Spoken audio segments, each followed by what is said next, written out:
We're the highest rated printer service center nationwide.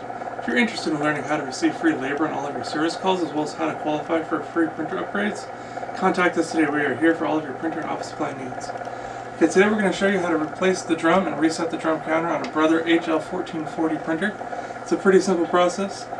First thing you're going to do, we're going to open the front door and then we're going to remove the toner and drum. They're going to come out as one piece.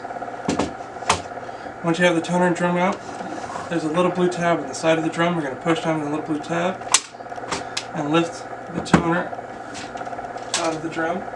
We'll set the old one off to the side. We'll get our new Onyx brand drum.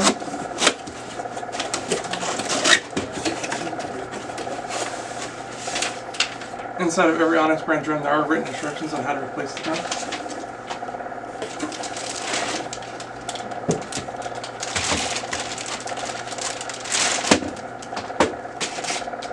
Okay, now that we have our new drum, we're going to reinstall our toner back into the drum. You'll feel it click into place.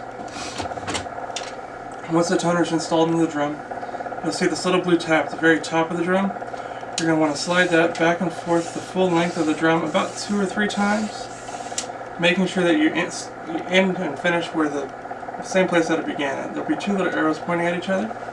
Once you've done that, you're going to reinstall the toner and drum into the printer, making sure that it's firmly back inside the printer.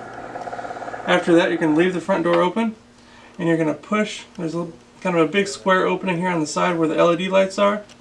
You're going to push and hold it for about 4 seconds until all the LEDs light up. Once all the LEDs light up, you're going to let go, close the door, and just like that, you're back up and printing.